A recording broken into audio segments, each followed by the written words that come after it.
What's up, Digidestins? This is Kyle D, better known as RideMyAvatar, and today we are going to be talking none other than Questionable Plays version 2.5 tournament. So they had a double case tournament and it was a massive thing. I got to commentate with Roshi the squirrel, so it was really cool. So Risu the squirrel, not Roshi, Risu the squirrel. So without further ado, let's dive in the video and talk about it.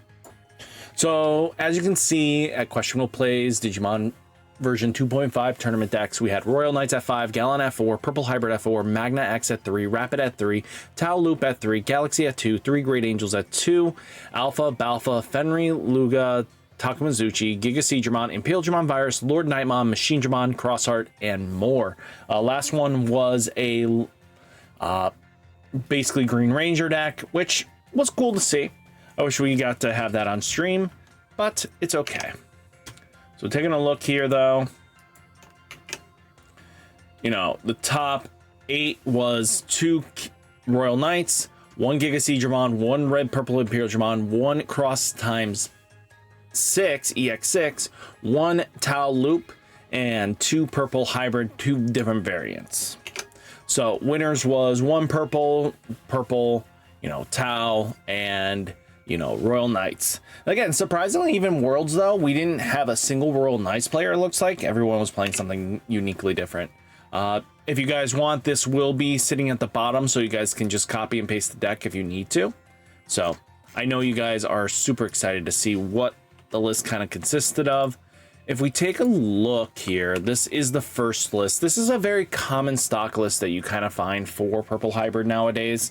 This is very much a, you know, cookie cutter, but again, now with the restrictions, definitely seeing the mat disappear out of the deck. This means this Koichi is going to bump up, and then people will start playing this mat as a way of being your mem setter, right? It's not going to help you loop anything, but this will get you to your memory that you need.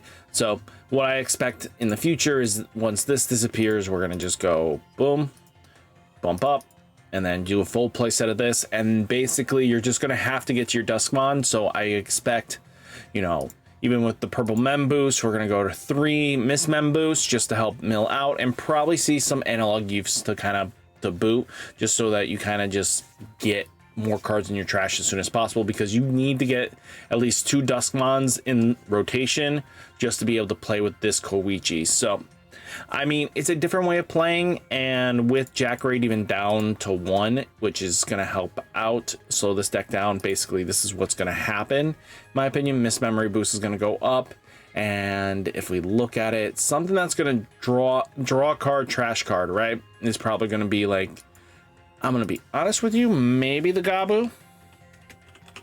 So I think what will happen is that they're going to play this Gabumon just to be safe, just to have another body that's going to be able to draw when attacking trash a card.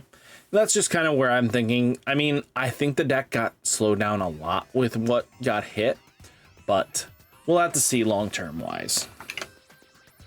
Now, we did have an Apocalypse version play in the event, and that's going to be a big question on if this deck's actually going to be competitively viable, especially because now without the mat, there's no way of looping your Lament of Friendship anymore. So that's going to be a huge problem. But taking a look though, the deck looked pretty amazing at the end of the day. I mean, it played with the Apocalypse to help mill out and Magna to tuck in, and you just get to do some shenanigans that way. But you had access to Nidhogg. Like, you were playing both versions of the deck without having to commit fully into either or, which is what kind of happens, right? You're just going to focus on Dust, Vulgra, Attack. If you can go into Gallant to win for game, you go for Gallant to win the game, or you use Apocalypse to kind of mill out the rest of the deck. So what's really interesting is that they would use the Vulgra to tuck under the Apocalypse and trigger more milling, and then your opponent's just falling behind because of that. So then we do have the Tau Loop. This one's more focused on the yellow base, and again, that's just very commonplace with the Renamons and the QBs. So I know this deck got Kazuamon downgraded to 1, so basically what probably will happen in the future is basically this. probably 3 Kaiser Nails, bump up this Rena, minus this to bump this up, just so you always have the blue source kind of a little bit more live. So as long as this one exists, even in breeding, you'll be able to play the Kaiser Nail, and boom, you're just looping and just spamming out with Kaiser. So it depends on how you want to go about it. You do lose some resource management because of the Kaiser Nail is now being the target you want to use for the evolve up, which now you can't just use Digivolution plugin S on top of it. It just becomes a way of thinking, a new way of strategizing. But I think we might just see people just go to Tsukuyamon X line, which is not surprising. Then we got Royal Knights. So this Royal Knights here, if you take a look, is playing something that even 7 Great Demon Lords are playing right now. They're playing the Pawn device plus the Queen device. So when this card is trashed from the battle area until the end of your opponent's turn, one of their Digimons can't activate when Digivolving back in minus 1000 DP. But main, until the end of your opponent's turn, one of their Digimon can't activate when Digivolving effects and get minus 3000 DP, then place this into the battle area. Now, if I remember correctly, Pawn device does something. So main, delay by trashing one of your non-red options in the battle area, gain a memory. So basically what you're trying to do is you're going to draw a card, set up. You'll play the Queen's device to help remove one of the floodgates. Then you'll play the Pawn device to draw you a card, set yourself up. And then you'll basically pop the Queen's device if they set up another floodgate. So it's just constantly just trying to loop those. And this was a very common place for the 7 Great Demon Lords as well to do this to help keep things rolling, especially because adding weird bodies doesn't always add up nicely. And players can play around them sometimes and answer them. But with the devices, they can't comfortably. But they're going to look across the board. You know, the new Jessamon producing that token can just allow damage in. Then you have like Alphamon or Ryukin Mode Ace, basically gaining one of your opponent's Digimon gets minus 15,000 DP until the end of turn. You know, all this stuff adds up nicely. Now let's take a look. Another Royal Knights list that got to the top 8, which we should probably take a look. So taking a look here, we do have 3 cool boys. We did have a Spice of Galamon X antibody, so that just for applying pressure right when it's coming down to the ends. War Growl is to answer those floodgates because I'm guessing that's what they want to do with the Poor Cup as well. So both of these are valid targets, and with War Growlmon Ace, it'll stay on the board, but so you can just do some shenanigans if need be. I think at the end of the day, you have a lot going for you in the positive ways, and I like that Royal Knights aren't the same old, same old. Some players are playing the Leopard, some aren't. Dynasmon is an option as well, so you have a lot going for you. Then we did get the EX deck, which again, in this economy, people would say, why you would be losing. Well, the problem comes down to when EX6 came out, it was facing Tau Loop. And when you had Ruin Mode, Ruin Mode, Ruin Mode, Ruin Mode, Ruin Mode, turn after turn after turn, the deck kind of just really had a tough time keeping pace. So, you know, once one Ruin Mode goes live, most of your deck is kind of killed off.